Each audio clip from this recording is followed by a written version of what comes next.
Hello, this is Anjanette Potter, also known as Adams Red, and you are listening to Mondays at Midnight Quarterback. So, I promised I would be on here. I'm not going to say I'm not going to be before you long because unfortunately that always winds up with me being on here even longer. I am, however, stretching my networks as far as how far I go.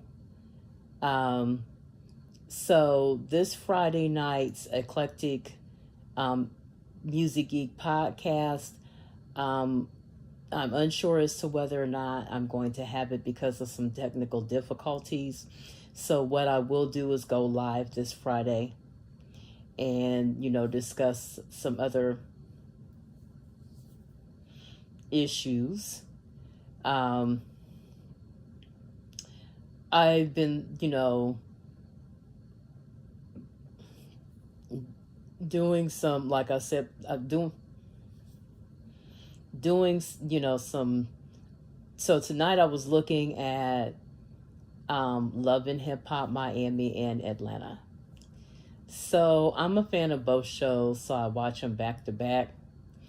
I like watching them. I like watching a lot of reality television because it helps me to stretch my minister muscles and my psychology student muscles. It helps me to think about how I would help people arrive at solutions to their problems, which I think is, fun to do.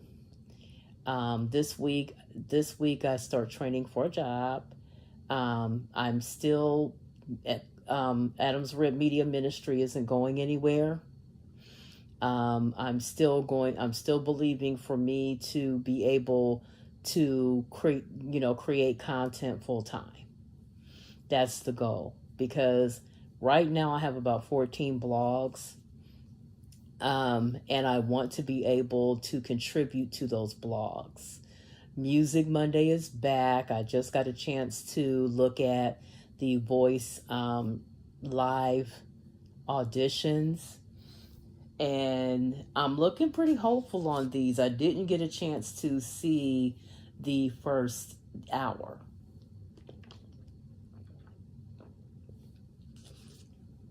But usually for the live auditions, it's usually Monday and Tuesday and Thursday. Law and Order is coming back. It's going to be a 2 hour. It's going to be three. I think it's going to be 3 hours. I've been seeing the ads for it, and I am geeked because number one, this is one of my favorite shows. They have been on forever. I was excited about the original. They brought the original show back on. SVU which is kind of my favorite out of the series, is still on with your girl, Mariska. Um,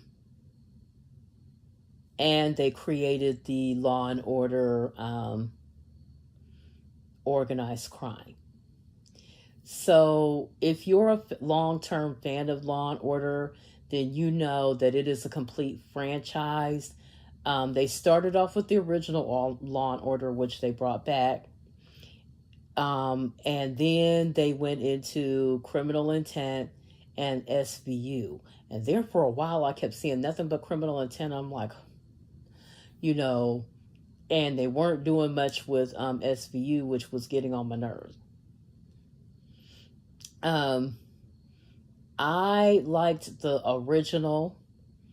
I fell in love with the original back in I'm gonna say probably late 80s, early 90s, because they've been on a long time. And then they went into doing something sort of like True TV, only like court TV. So they it was almost like it was Law and Order everything on NBC. So now, this week they're going to do 3 hour where they include all three shows. So I'm like, I'm gonna be watching because This is one of my favorite shows. Like, I am a big Law and Order nut. I'm still seeing stuff like some of these divest channels. I'm gonna say it again. No white person is the answer to your love problems. I will not be divesting. I do not like white people better. I am black through and through. Um, and I say it because the negative. Have you ever seen situations where you hear black men complain because of all of the negative press they get and all of the negative stuff that people say about them and the negative stereotyping, and we know where that comes from, right? But at the same time, do you ever get the idea that men, period, but because I'm a black woman, you ever kind of get the idea that black men don't really help the situation? As I said this past week about men, period. When is the last time you came into a woman's life and weren't bringing any drama? Because I swear some of you continue to say that you want particular women, and you have a running commentary on how you feel like women should behave. You talk about our weight and our appearance and this, that, and the other. But no matter what woman you get, you're still the same bad human being.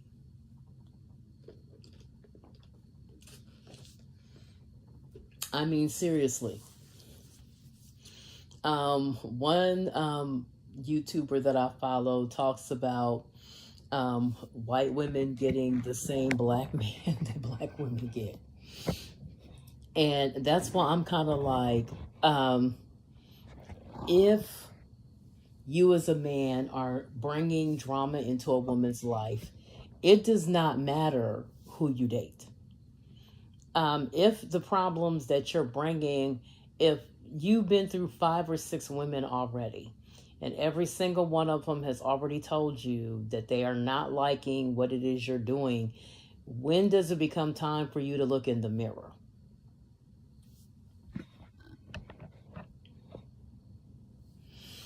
Because I remember there was a meme when I was doing Yes All Women, and they said, if you're tired of hearing our stories, imagine how we feel about having to live them. And that's not only how I feel about being a woman, it is also how I feel about being a black woman. I don't wish I weren't black. I love myself black, and I love other black people, which is why you see the majority of my content focuses on things within the black community. And it's always amazing to me the number of white people who want to say, well, most of your stuff, I'm like, you do know that I'm black, right? So one of the reasons why I'm like, most of my content has to do with the black community, and why I talk about black issues is because I am black. I can't homogenize my content to appease white people. It just doesn't work for me. You know what I'm saying? It doesn't work for me. If you want to follow my content and learn a little bit more, like, I'm not a generic person. If you want to follow, now let me say this. I have gotten compliments from some white people who have said, man, they don't even teach this stuff in school. When I talk about, elements, especially during Black History Month. I got a compliment on my choice of doing Black Like Me. So there are white people who are very enlightened and very much want to know about Black history. When you're a history buff, there's just something about any type of history. I follow a channel on YouTube called Weird History, where they talk about different things that are considered to be weird.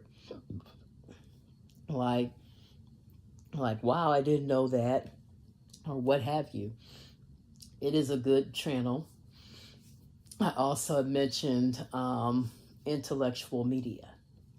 Um, if you really want to know, get a different bent on, I'm still waiting for her to post some more stuff on the 80s, because she's been doing a series called the 80s.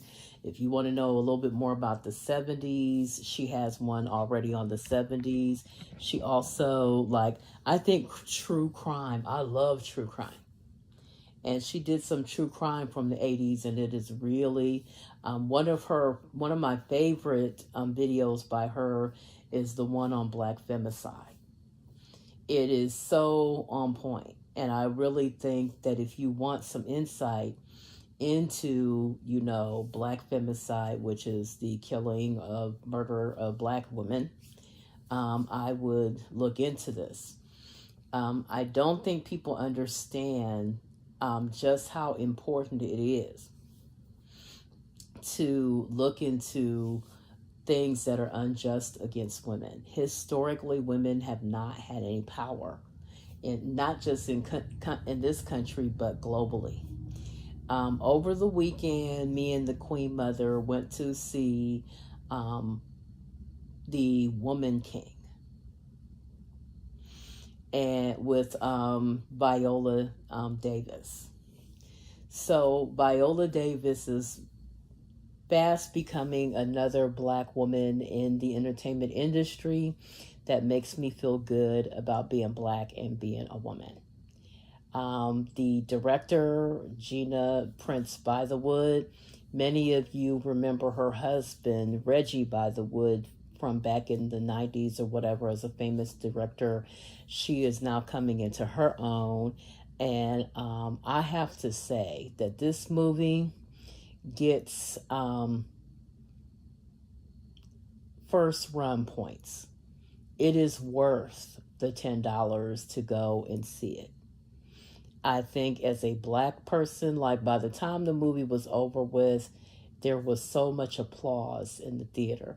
People wanted to clap during certain scenes of the movie. It was that good. Viola does her thing. First of all, I always count on Viola to do her thing. She's never had a performance where I was disappointed at all. But I will tell you, in this movie, there is at least three or four other actresses that I'm looking forward to seeing more of in the future. I don't want to give away too much of the movie, because I do plan on doing a review this week and discussing, even more about it. But I'm here to tell you now, if you have not seen this movie, you have got to see this movie. It came in under box office. It came in under budget, but it actually exceeded box office expectations. When you make a movie, it costs a lot to make a movie.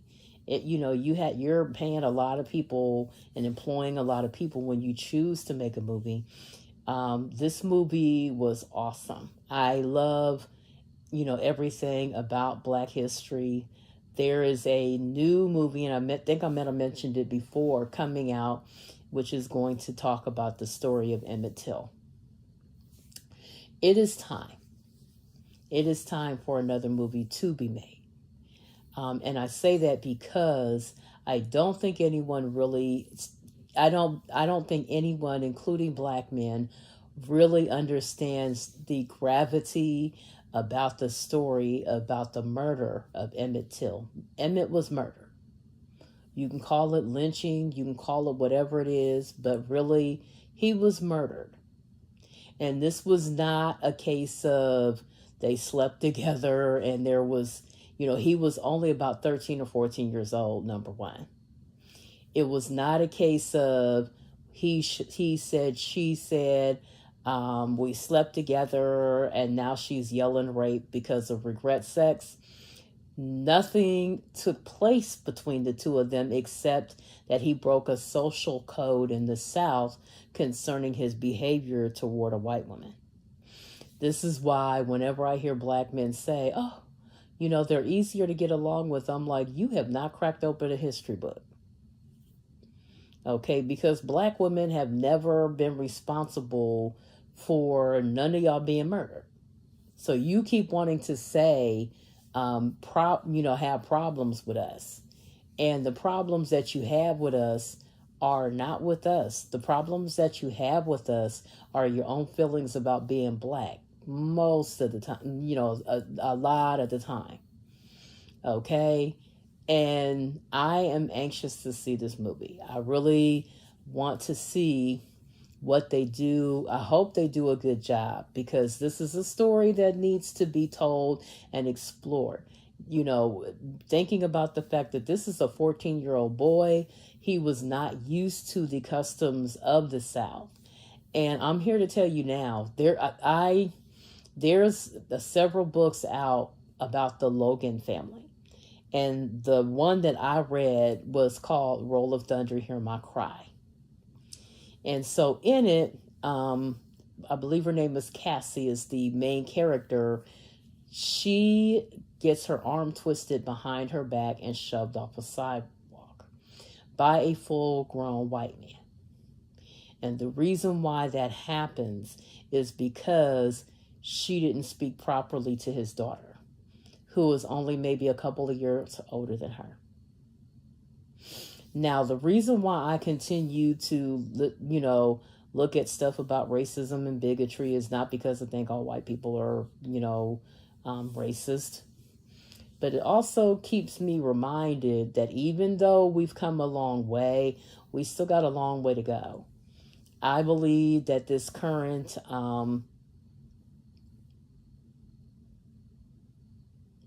divest movement is built on racism. I do not like white people better. I will not be divesting. I think it's a new form of slavery for those who are being coerced. I looked up how long black people have been free. And we've been free now for about 159 years. And there always seems to be a group of us, although a minority, that will do everything that seem to come forward and do everything they can to try to drag us back on that plantation. Now, I'm going to say this. The only time I want to be on a plantation is if I own one. I ain't trying to hear about none of this stuff. Now, the reason why I've stated my opinions about it. I don't think it's of God at all. I don't think the current pressure to get black women to swirl is coming from God. And like I said, there's a difference between just good old-fashioned interracial relationships and divesting.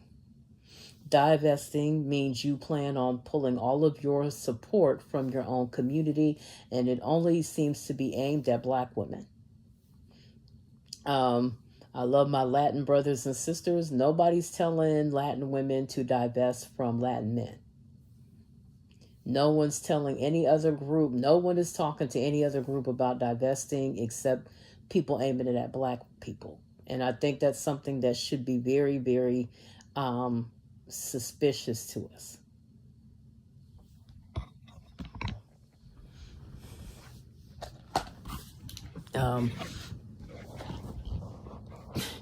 As funny as this sounds, I choose to stay black because I think, I have said here recently for quite a few years that we need to teach our children to love themselves black. And when I say love themselves black, it's not enough just to love yourself. You need to love everything. They need to be taught to love everything about themselves. They need to love their skin color, their hair texture, their noses and lips. They need to love their features. They need to be taught to love their features. My mother hasn't always done a whole lot of things right, but one of the things that she did do right was insisting on buying me black baby dolls when I was a kid. And she, she just went through this thing where, what kind of baby doll do you want? And so she, and did the same thing with my daughter. My daughter only owned black baby dolls. Now, you may wonder what the significance of that is, but it was really a way of wanting me to have something that looks like me and that made me want to feel good about myself as a black woman, because there are a lot of people out there that the beauty ideal of blonde hair and blue eyes and 98 pounds soaking wet has been shoved down, women's throats for so long. And, not just black women, but white women as well, because I hear white women complaining about not fitting the ideal as well. So when you're as far away from that ideal as possible, there are people who would try to weaponize the ideal against you and try to make you feel as though you're not measuring up because you're not the ideal. And women who fit the ideal still have problems in relationships. So being a guy's preference really doesn't benefit us. One of the things that I have been posting on social media anymore is you deserve better. And I think as women, we need to recognize that. There was a scene in The Woman King that I thought was so interesting. So this is taking place during a time where, the transatlantic slave trade is taking place. But it is also taking place during the time when another type of slave trade is taking place. Women are being sold into marriage. One of the girls talked about her mother selling her virginity. And then there's good old-fashioned slavery that, women who, because over there, they had different tribes. And so when the tribes would be at war, and whoever won, the losing side had to go and be that person's slave, had to be that tribe's slave. So that was one of the reasons why many of them owned each other and sold each other during the transatlantic slave trade. The Woman King, played by Viola Davis, was trying to end that for their nation. And so one young lady, I'm not going to give away the movie, but one young lady, there was a scene where one young lady was very young. I was like, she ain't no 19. Which shows you right there, you done got old when people say their age and you look and go, she looked like a baby. Ain't no way. And so her father is preparing her to get married to this guy who looks old enough to be her father or grandfather.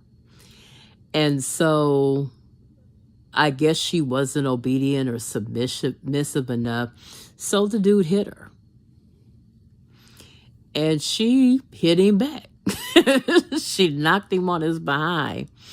And I was like, a girl after my own heart for number one. But I was like, people like to blame behavior on culture and use culture as an excuse to get away with stuff. And I was like, I noticed that this girl, even though their culture dictated that he was allowed to act this way with her, she still saw something wrong with the way he treated her. And she saw something wrong enough that she knocked him on his behind. Now, what does that tell you about your inner, the Word of God says that He has placed eternity in our hearts. Like, what does that tell you about yourself and your own nature, that even when culture says this is acceptable or at least not that unusual, and you still have enough intestinal fortitude to say, you know what? Maybe you might do this to other women. You may do it to the other, because you know over there they do multiple wives.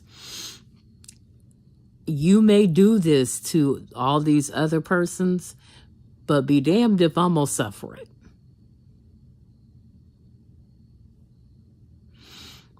So, and I'm hoping, because I feel conviction in the air. Now, this is not to fault anybody or dog anybody or shame anybody who's been through violence and hasn't fought back or doesn't know that they have the ability to fight back. This is to give you the fortitude to, number one, believe that you deserve better. But also, number two, recognize that you have a right to defend yourself. Way too many times women are groomed out of defending ourselves. I watched an episode of, like I said, I've been watching a lot of old television here lately. And I looked at an episode of Designing Women. Now, if you were a fan of Designing Women was around in the 80s, like I said, late 80s, early 90s. And one of the characters, lady named Mary Jo on the show, she now is on Young Sheldon and plays his Meemaw. And so she was being pestered by this guy. He kept going too far with her. And so finally he got her alone and acted like he was going to rape her, like he was going to force himself on her, or sexually assault, SA, excuse me. And so, yeah, because I don't want YouTube coming for me. So he was about to SA her. And so she got a vase and busted him over the head with it. Now, if you know anything about the show, if you're my age and were a fan of the show, you know she was one of the people who had a hard time. Many women have a hard time standing up for themselves. I always said if I ever ran an assertiveness training program for people who have a difficult time speaking up, one of my first assignments would be for them to go to a restaurant and make sure that the people get their order right. Now, I'll tell you why that is. Because believe it or not, some people, like many of us, have a problem making sure that the people who, and this is people that are giving you food, you know, they're bringing you stuff that you're going to have to go home and eat. We eat for nourishment. And one of the things, because I take my mother, you know, around, is it's always interesting to watch people's reaction when my mother places an order, because my mother is almost the queen of giving very complicated, you know, instructions on how her food is supposed to be prepared. Now, I could easily say, oh my God, you're so picky, but not really. I've been in customer service, and to me, if you're going to go home and eat it and my mother's motives are not malicious when it comes to asking for what she wants. My mother is one of those rare individuals that does not eat any condiments on her sandwiches. No ketchup, no mustard, no mayonnaise, no none of that. She prefers, lettuce and lots of tomatoes and no other stuff on her sandwiches. And so, to me, that's really not that difficult a request. If anything, I think when they train people, they should train them not to put anything on it yet unless the customer, asks for it or at least ask them what they want on their sandwich and the person says, everything that comes with it, cool. But if, because it's almost harder not to put anything on it than it is to put something on it. And I can't tell you how many times we have gone and somebody went into automatic pilot and put sauce on her stuff. Okay? Now, don't you consider that difficult? No. She's paying for it. And getting people to understand that you're spending money that you went out here, worked and earned on this food. And you have a right to have your food the way you want it. Okay? And so when I listen to my mom place an order, because I already know there's going to be some, not back and forth, but, instructions being given, I just let her go ahead and speak for herself and tell them what she wants on her sandwich, because it's easier than me having to repeat everything she's saying to me. But it is always funny to watch that. And let me say this, in 56 years of being a Black woman, it has always been interesting to me the number of people who treat me, and I don't even ask for a whole lot. I don't, go through all of that. But it's always amazing to me the number of people who act like what you're asking for is too difficult. Right. Act like you're being, extra for just simply asking for what you want. And like I said before, I also would, go a step further if I had to teach assertiveness training and say, if they get your order wrong, getting them to correct it. And I'm saying do all of this and maintain an air of politeness. Don't be a Karen. If they get your order wrong, going back and making them correct your order.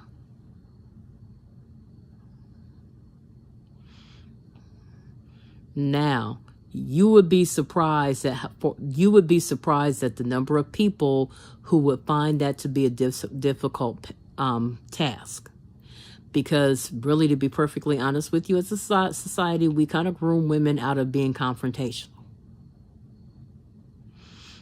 This is why the Karen label kind of, as a woman, the Karen label kind of is a bit scary to me, because I look forward to women being called Karens who aren't being Karens. I also look forward to Black women being called Karen, even though the Karen name is really a label that is associated with white women. Okay. And I will say, being a person that has been in customer service, I understand how frustrating it is to have to correct an order. But I also know how frustrating it is when I could have got it right in the first place and checked it before it left out, and making, let me say this, even though it's frustrating to have to correct an order, double checking something before you send it out to the customer lessens that frustration, believe it or not. If you make sure to get the order right in the first place, you don't have to deal with the frustration of having to get it right. What leads to people becoming Karen, at least those that are honest and aren't already, bitchy to begin with, because some people are going to be unhappy no matter what you do. But what leads to the whole Karen experience is when people don't take the time to get it right, and then get an attitude with you when you have to come back and let them know that they didn't get it right. And I say that as a person with 37 years plus working with the client and working with customers.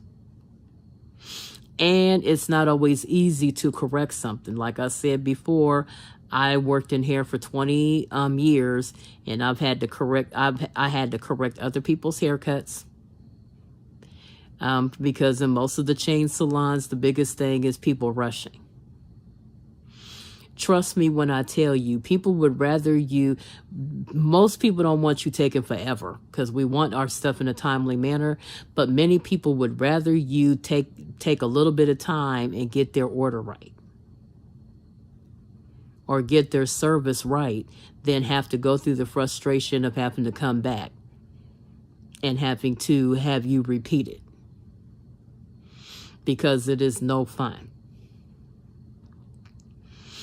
But like I said, if I, because I plan on going back to school so that I can finish the Psych D so that I can be able to, do and also stay into music, because the one of the things that I'm discovering with continuing to keep participating in my former community college's vocal chorus is how therapeutic the arts are.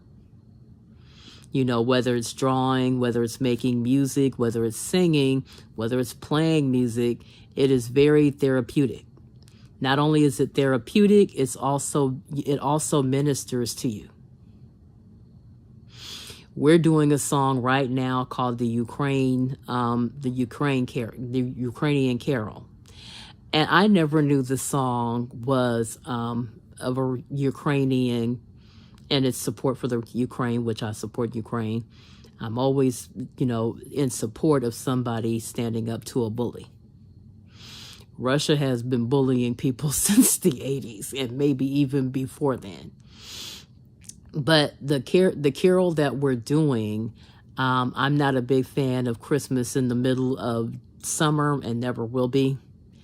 But, because this is, they do things by semesters, by the time we get done rehearsing and are ready to perform it, it'll be Christmas. So, it's not a big thing for me, but the song, most songs, of course, that are generated around, the holiday time are Christian in nature. So listening to the words of the song and discussing, Jesus being born and coming into the earth, transitioning into the earth, is very encouraging. So like I said, music also has the ability to minister. So not only is it there, which when something ministers to you, that is therapy. Many doctors and psychologists and different other people are starting to see the purpose of faith and how faith contributes to positive outcomes, even for physical illnesses. So it is something to think about. Okay. I will be back live on Friday at midnight. If things change between now and then, I will be going live and letting you guys know. But for right now, it just looks like I'm going to just do a regular live. I won't be doing Eclectic Music Geek unless, some situations change for me. So I'm going to go ahead and get off here. I wish you guys a happy Monday. Enjoy the rest of your week. Stay black and prosper, which I plan to do.